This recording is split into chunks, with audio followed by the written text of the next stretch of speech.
ধরে নিন আপনি নতুন সিলিং ফ্যান কিনছেন। এখন সিলিং ফ্যানটি আপনার বাসায় সেট করতে হলে আপনাকে অবশ্যই একজন ইলেকট্রিশিয়ানের শরণাপন্ন হতে হবে। আর একজন ইলেকট্রিশিয়ানের দ্বারা ফ্যানটি সেটিং করতে হলে তাকে অবশ্যই ন্যূনতম মজুরি 2 থেকে 300 টাকা আপনাকে দিতে হবে। আর যদি এই টাকাটা খরচ না করে আপনি নিজেই ফ্যানটি লাগাতে পারেন তাহলে কেমন হয়? তো চলুন 5 থেকে 6 মিনিটের ভিডিও দেখে আপনি নিজেই ইলেকট্রিশিয়ান হয়ে যান। আজকের ভিডিওটি করছি কাশ্মীর ব্র্যান্ডের 36 ইঞ্চি একটি ফ্যান দিয়ে। তো ফ্যানটিতে আপনারা দেখতেই পাচ্ছেন ইতিমধ্যে আমাদের যে কাপ ক্যাপ সেটা রাখা আছে, আর এটা হচ্ছে আমাদের একটি ডাউন রড, যেটাকে আমরা মানে ফ্যান ঝোলাই, যেটার সাথে এটাকে বলে আসলে হুকও বলে অনেক সময়। তো এরপরে দেখতে পাচ্ছেন একটি ফ্যানের যে মূল্যবান যে বিষয়, যেটা ছাড়া আসলে ফ্যানটাই অচল, সেটা হচ্ছে আমাদের একটি পাখা। এই পাখার ভাঁজগুলো দেখে তারপরে আপনারা দোকান থেকে ক্রয় করবেন।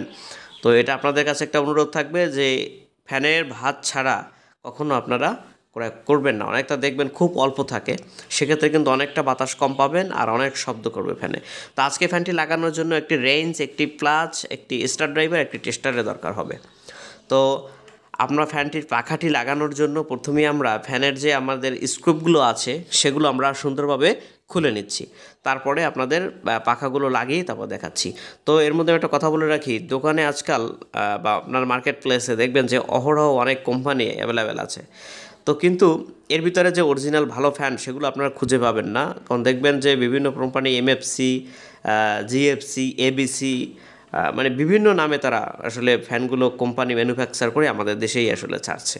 তো এই ভেতর থেকে আমি রেকমেন্ড করব, আপনারা যদি চান আপনাদের যে কাছে পিঠে যাদের বাসা আছে বা দীর্ঘদিন যারা ফ্যান চালাচ্ছে, অবশ্যই সেই ফ্যানের স্থায়িত্ব দেখে সেই ফ্যানগুলো ক্রয় করুন, নতুন কোম্পানির ফ্যানগুলো ক্রয় করবেন না। তো আপনাদের কাছে একটা অনুরোধ থাকবে যে আপনারা অবশ্যই ভালো কোম্পানি বা মানে কোম্পানির ফ্যান দেখে অবশ্যই ক্রয় করবেন। তো আমরা এখন এই যে আমাদের স্ক্রুপগুলো আছে সেগুলো দিয়ে আমাদের পাখা 3টে আমরা সুন্দরভাবে লাগিয়ে নেব। আর অবশ্যই একটা জিনিস সুন্দর মনে রাখবেন যে এটাকে টাইট না দিলে কিন্তু অনেক সময় খুলে পড়তে পারে। আর একটা কথা, অনেকের মাঝে আসলে এরকম একটা ধারণা আছে যে অনেকেই ভাবেন যে সিলিং ফ্যান ঘোরার সময় বা আগের যে লোকগুলো আছে ওনারা ভাবে যে ফ্যানগুলো পাখাগুলো ছুটে পড়তে পারে বা ফ্যানটাই ঝুলে পড়ে যেতে পারে নিচে আর কি, তার গায়ের উপরে। এইটা সেটা বদ্ধ একটা ধারণা। মনে রাখবেন সবসময় যে একটি ফ্যান খুলে পড়ার আগে, পাখা খুলে পড়ার আগে অবশ্যই একটা সংকেত পাবেন। যেমন ঝড় আসার আগে আসলে আমরা সংকেত পাই যে কোনো না কোনো যে ঝড় আসছে। তাই সেই এরকম একটা সংকেত আছে এটার, যে সেটা হচ্ছে আপনারা ফ্যান যখন ঘুরছে তখন দেখবেন যে একটা ঝনঝন শব্দ হচ্ছে অথবা ফ্যানটা কাঁপছে, এরকম একটা আওয়াজ পাবেন। মানে আপনার ভাবে যে ফ্যানটা ঘুরছে তার বিপরীত আসলে প্রতিক্রিয়া আপনারা দেখতে পাবেন। তো তো দেখুন আমাদের যে এই ফ্যানের 3টা পাখা সেটা আমরা সুন্দরভাবে লাগিয়ে নিয়েছি। এরপরে আমাদের যে এই নাট বোল্টটা দেখতে পাচ্ছেন, নাট আর একটা যে বোল্ট দেখতে পাচ্ছেন, এটা আমাদের এই ডাউনলোডারের সাথে আমরা লাগিয়ে নিব। তো সেটাকে আমরা খুলে নিচ্ছি। খুলে নেবার পরে আমাদের রডটি আছে সে যেটা মানে হ্যাঙ্গিং, যেটাকে বলে হ্যাঙ্গিং হুক, সেটার সাথে আমরা এটাকে কানেকশন করে নেব। তাই এটাকে কাপ আর ক্যাপ বলা হয় এই কারণে, আসলে উপরের দিকে যা আছে বিধে এটাকে কাপ বলা হয়, মানে এটার ভিতরে কিছু রাখা যায়, চা ধরেন এরকম আর কি, এই জন্য কাপ বলা হয়। আর নিচে যে এটা থাকে সেটা নিচের দিকে থাকে, যারা আমরা মাথায় ক্যাপ পরি সেটা নিচের দিকে খালি থাকে, সেজন্য ওটাকে বলা হয় ক্যাপ। মানে এই প্রসেসই আসলে এটা আসলে ধরে নিয়েছি আমরা। তো যাই হোক, এর আরও নাম থাকতে পারে, আমি এ ব্যাপারে আর আলোচনা করলাম না, এটা কাপকাপই বলা হয়। তো দেখতে পাচ্ছেন আমাদের যে কাপ ক্যাপ সেখানেও কিন্তু লেখা আছে কাশ্মীর খোদাই করে। তো এই যে পয়েন্টটা আছে সেই পয়েন্টে এইখানে আমাদের লাগবে, আমরা একটি নাট দিয়ে আমরা এটাকে কানেকশন করে দেব টাইট দিয়ে। তো এখন আমাদের যে তার আছে, এই যে আমাদের তারটা সুন্দরভাবে পেঁচানো আছে সেটা আমরা খুলে নিচ্ছি। আশা করি এই তারটিতেই আমাদের হয়ে যাবে, তার আর লাগানোর দরকার হবে না। তবু দেখি আমরা যে আমাদের কতটুকু তার লাগে বাকি। তো এরপরে এই যে তারটাকে আমরা মানে তামাটাকে একত্র করে 2টি তারের তারপর নিয়েছি। এরপর এখান থেকে আমরা বের করব।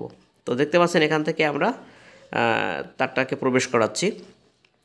প্রবেশ করানোর পরে ওই যে দেখতে পাচ্ছেন উপরে ওই যে তারটা আমাদের এসে গেছে। তো এখান থেকে আমরা এই তারটিকে টেনে বের করেছি। তো দেখতে পাচ্ছেন আশা করি। তো সবসময় মনে রাখবেন এই যে আমাদের যে একটা পয়েন্ট আছে, এই যে গোল, এটা ছেঁড়া একটা পয়েন্ট, এই পয়েন্টে আপনারা তারটা রাখবেন। আর এই যে আমাদের যে ছিদ্রটা দেখতে পাচ্ছেন ফ্যানের সাথে যে রডটা আছে, ক্যাপাসিটারের যে পাশে দেখতে পাচ্ছেন, ওই ছিদ্রটার সাথে উপরে যে আপনার যে ফ্যানের ডাউন রডটি আছে সেটার সাথে আপনারা এটা সুন্দরভাবে ঢুকিয়ে এটা আসলে আমাদের নাটটা দিয়ে টাইট করে দিবেন। তো দেখতে পাচ্ছেন আমি আমাদের যে এই রডটি সেটা আমাদের নিচের রডটার সাথে ঢুকিয়ে দিয়েছি এবং এটাকে টাইট করে দিয়েছি। অনেক সময় দেখবেন যেটা ঢুকানো যায় না উপরে যে রডটা নিচেরটার সাথে, তো সেক্ষেত্রে আপনার প্লাস দিয়ে একটু বাঁকিয়ে নেবেন, তাহলে আশা করি পারবেন। তো এরপর এই যে আমাদের নাট আর বোল্ট দেখতে পাচ্ছেন, এগুলো আমরা এখন লাগিয়ে দিচ্ছি। তো লাগিয়ে দেওয়ার পরে আপনারা একটি সেলাই রেঞ্জ আর একটি প্লাস দিয়ে আপনারা সুন্দরভাবে টাইট করে নেবেন।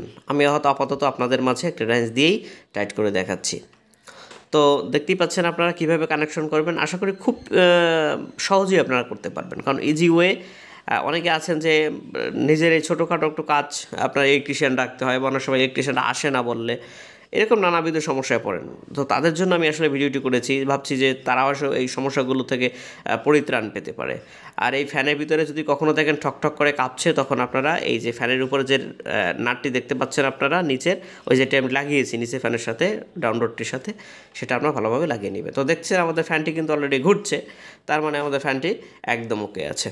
তো বন্ধুরা, কেমন লাগলো ভিডিওটি অবশ্যই আমাকে একটা কমেন্ট করে জানাবেন। তো শেয়ার করবেন আপনার বন্ধুবান্ধবের সাথে। ধন্যবাদ, ভালো থাকবেন।